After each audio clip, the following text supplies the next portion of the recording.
අපි අද chicken mix vegetable soup එකක් හදන්න යන්නේ.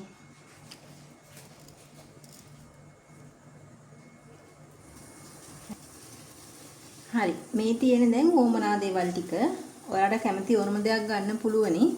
මේ මම දැන් ගෙදර තියෙන ටික මම ගත්තේ. chicken තියෙනවා. ගෝවා ටිකක් ලොකුවට තියෙනවා එක කපලා. මේ අල මම වෙනවා පොඩි කෑලි 4ක් විතර මේ සයිස් එකට කපා ගත්තා. මේක තැම්බුනහම පොඩි කරලා ගන්න ක්‍රීමි ගතිය එන්න.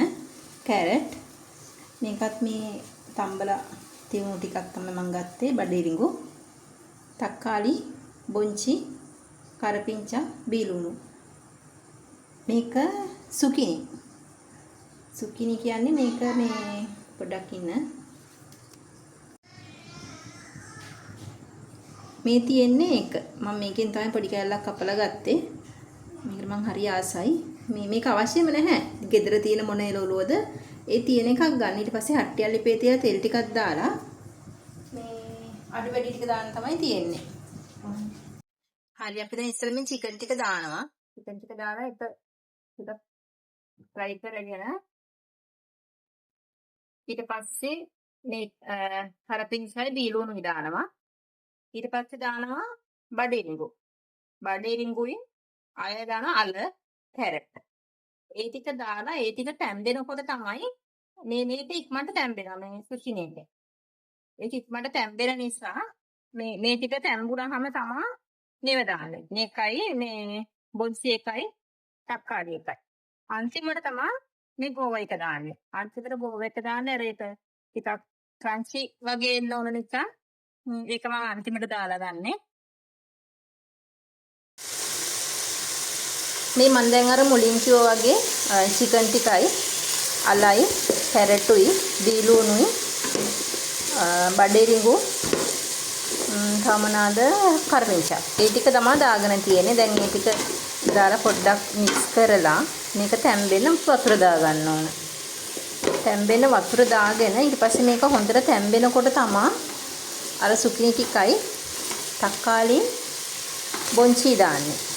ඒකත් දාලා ඒකත් හොඳට තැම්බුනහම සුප් එක හරි ගියාට පස්සේ මේ ගෝවා ටික දාන්න. ඒකත් දාලා ඊට පස්සේ මේ චිකන් වල මේ ටිකක් ලොකුවට තියෙන්නේ. ඒ කෑලි ටිකයි මේ ලොකු වල කෑලි ටිකයි මම අරගෙන ඉරලා හොඳට බ්ලෙන්ඩ් කරනවා. ඒ බ්ලෙන්ඩ් කරාම මේකට උකු ගතියක් එනවා. එතකොට ආයෙ වෙන අමතර කෝන් ෆ්ලාර් හරි වෙන කිසි දෙයක් දාන්න ඕනේ නැහැ. මේ චිකනුයි මේ අල කෑලි ටිකයි හොඳින් බ්ලෙන්ඩ් කරගත්තාම ඊට පස්සේ ඒකත් බ්ලෙන්ඩ් කරලා මේකට දාලා මම ලුණු දාන්නේ නැහැ දැන්. ලුණු දාන්නේ අන්තිමට. බ්ලෙන්ඩ් කරලා ඒකත් දාලා ඊට පස්සේ ඔයගොල්ලන්ට පුළුවන් අන්තිමට පොල් කිරි ටිකක් දාන්න. පොල් කිරි නැත්තම් ෆ්‍රෙෂ් මිල්ක් හරි.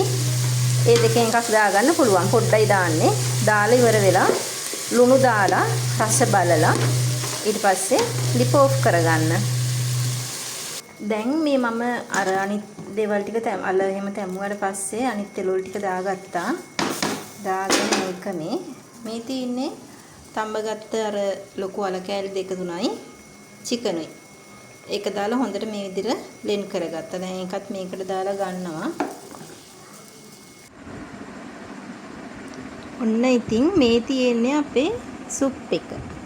අපි හදාගෙන ඉපු සුප් එකයි මේ ටෝස්ට් කරගන්න පාම් පිත්තුණක් තියෙනවා. මේක මේ මගේ හස්බන්ඩ්ගේ ආසම කෑමක්. එයා මේකේ පාන් එක පොඟවලා තමයි කන්නේ.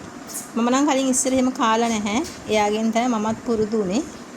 ඒක හරීම රසයි. ඔයාලත් හදලා බලන්න.